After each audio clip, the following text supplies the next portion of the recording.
cuanto al pueblo hebreo, en el tiempo en que Cristo estuvo en la tierra en carne humana y tuvo su ministerio, siendo un hombre joven de 30 hasta los 33 años de edad. Y por cuanto el pueblo hebreo en ese tiempo era un pueblo agrícola y ganadero, pues Cristo hablaba en los términos de ellos que ellos conocían. Y por eso habla en términos de ovejas, de pastor, de redil, de manada. Habla también en términos de la agricultura, como el trigo y la cizaña, que la gente pues no la quieren en donde tienen sembrados frutos. Y habla de árboles también, lo mismo Juan el Bautista, el cual decía: el hacha está puesta a la raíz de todo árbol, y el árbol que no lleva buen fruto será cortado y echado en el fuego. Era un mensaje bien tajante y era la verdad, porque había llegado el tiempo de la venida del Mesías, y allí es el precursor. Era bien recio hablando. Vean, antes de Jesús hablar ciertas cosas, Juan la estaba hablando también. Decía generación de víboras, y los llamaba así. Y después viene Cristo y les dice generación de víboras también. Confirmó lo que Juan estaba diciendo. Y Cristo les dice también: ¿quién les ha enseñado a ustedes a huir del fuego del infierno? ¿Ve? Y en otra ocasión les dice: vosotros no podéis escuchar mi voz porque vosotros sois de vuestro padre el diablo, y las obras de vuestro padre queréis hacer, queréis cumplir. Y así, eso era porque querían matarlo. Y él dice, hablando del diablo, que él ha sido homicida desde el principio. Ahora todo estaba en el programa divino, porque Cristo tenía que morir para llevar a cabo la obra de redención, por lo cual en medio del pueblo hebreo tenía que cumplirse esa escritura. Y cuando se tiene que cumplir algo, pues tienen que estar las personas que darán cumplimiento a esas profecías. Si van a venir muchas cosas buenas por medio de personas, pues tienen que venir personas buenas que hagan esas cosas. Tan simple como eso. Y ahora encontramos que tuvo que venir el Imperio Romano también para matar al Mesías, con la muerte, la pena de muerte mayor, que era la crucifixión. Y le colocaban en la parte de arriba la causa por la cual era crucificada la persona. O sea, de qué fue acusado y por qué fue condenado. Y la causa por la cual fue acusado y condenado delante de Pilato fue porque decía que era el rey de los judíos. Y no podía haber otro rey sino el César. Así es que aparecía entonces su causa como una rebelión en contra del Imperio Romano, en contra del emperador o gobernante romano, el César de aquel tiempo. Y ahora Todo eso tenía que cumplirse, gracias a Dios, porque se cumplió en medio del pueblo hebreo, porque ese era el lugar donde tenía que cumplirse, en medio del pueblo de Dios. Pueblo que Dios ama, que todos nosotros amamos, y que tiene la promesa de la venida del Mesías para este tiempo final. Y lo van a recibir, porque vendrá como Rey de Reyes y Señor de Señores. En su primera venida no lo podían recibir porque Él vino para morir.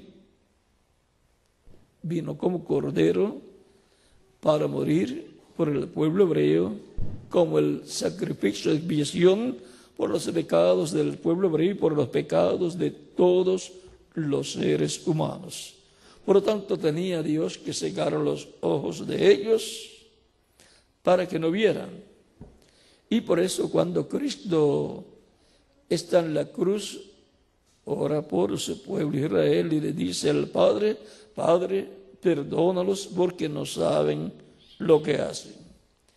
Y por consiguiente, el perdón de Dios es una realidad para el pueblo hebreo por la crucifixión de Cristo, que pidió a Pilato que la llevara a cabo.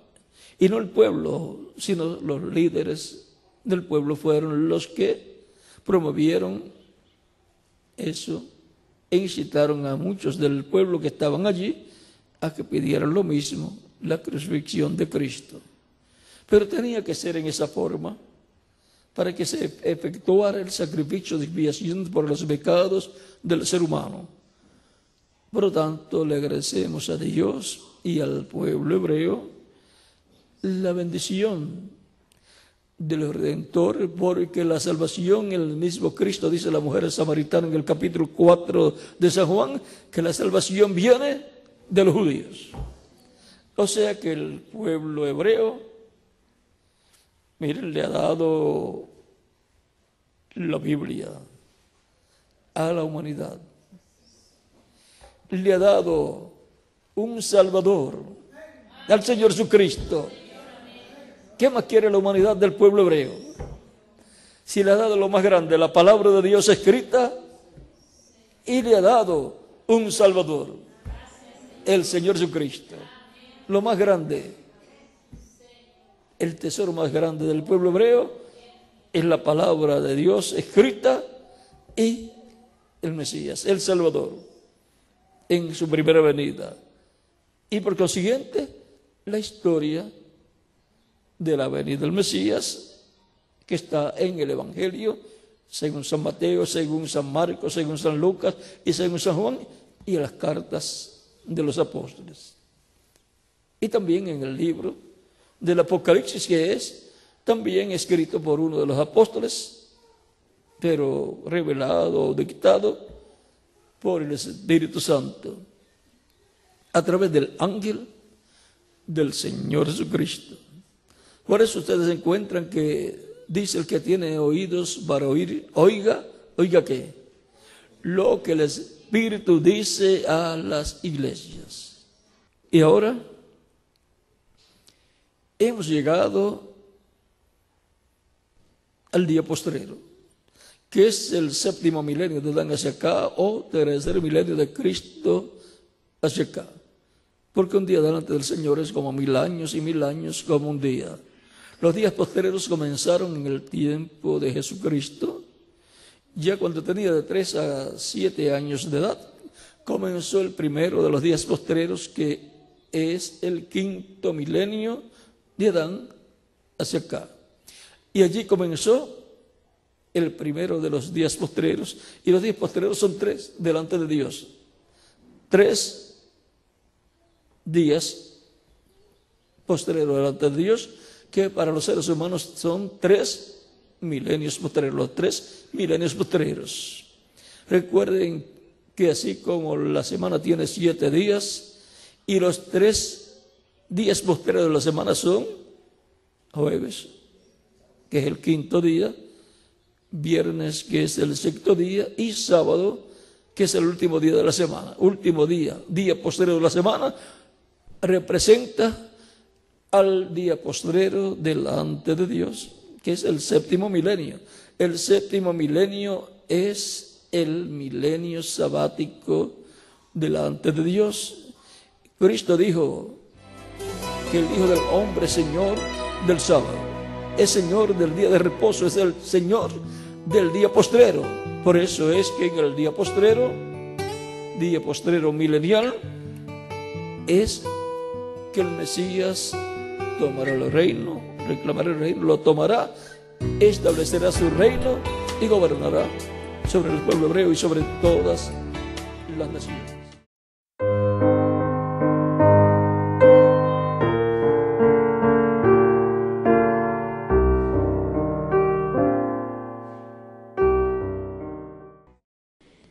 Y cuando Cristo habla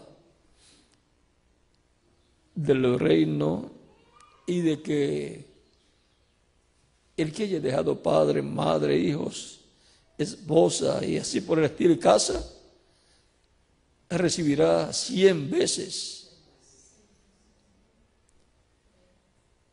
Y recibirá 100 veces más.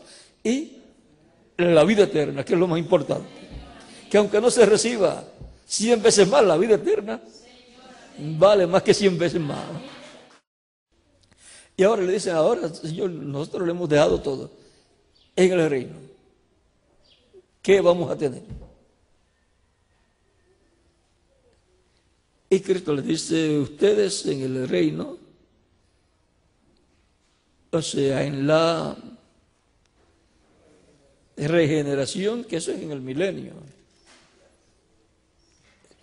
ustedes van a sentarse sobre 12 tronos y van a juzgar a las 12 tribus de Israel.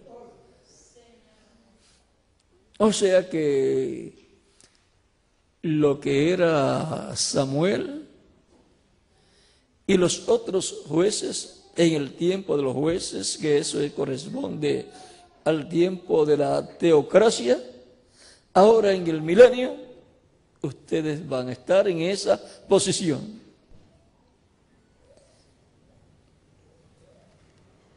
Y Jacobo y Juan, que ellos querían ser profetas, vean, en el reino milenial van a tener una posición igual a la que tenía Samuel y los otros jueces, los cuales, y a través de los cuales Dios reinaba, gobernaba sobre el pueblo hebreo.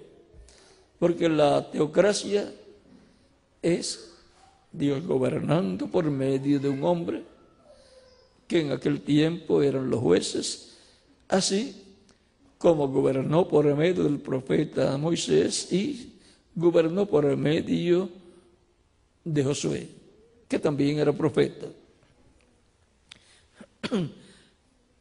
Y la monarquía es un hombre, un rey, gobernando para Dios.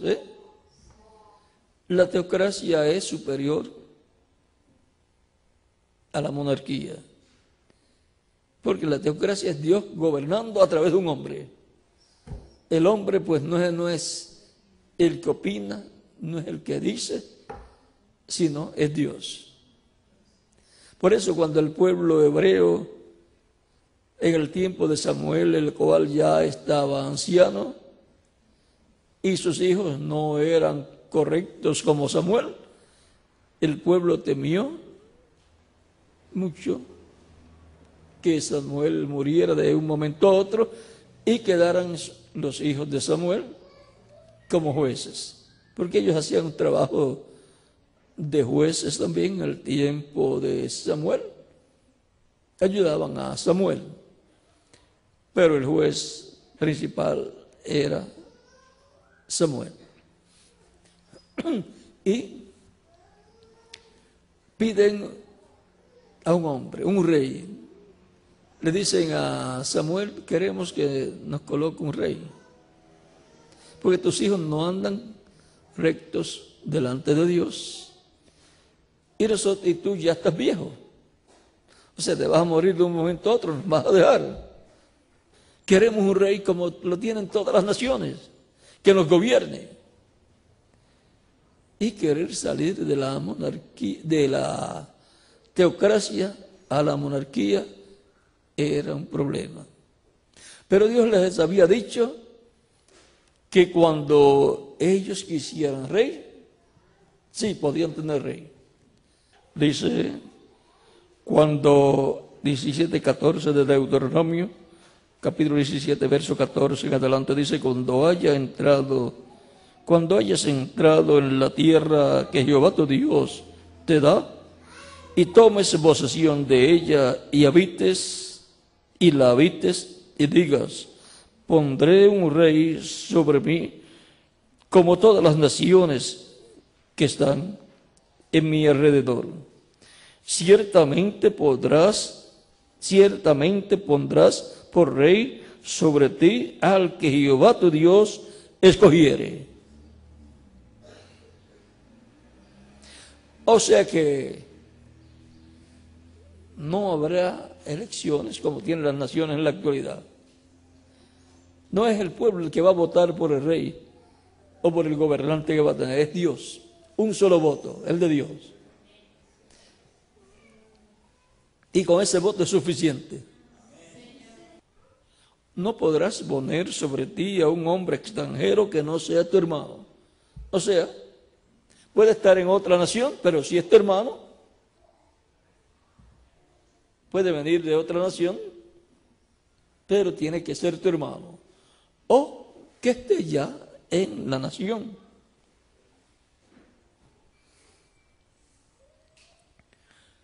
Es que todos eran extranjeros. Vinieron de Egipto.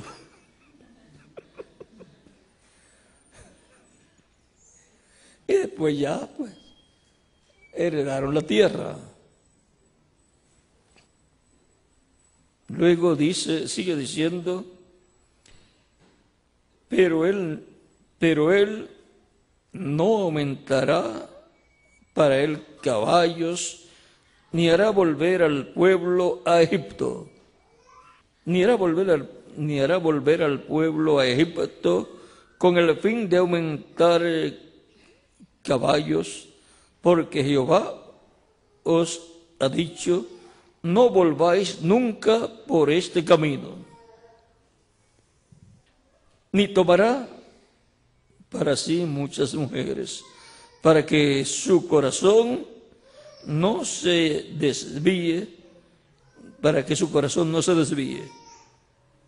Recuerden que Salomón, al tener muchas mujeres, muchas esposas y concubinas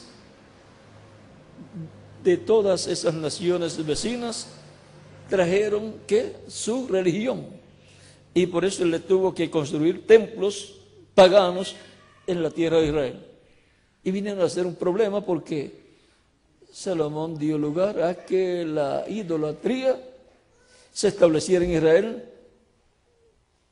a nivel de gobierno, a nivel de Estado.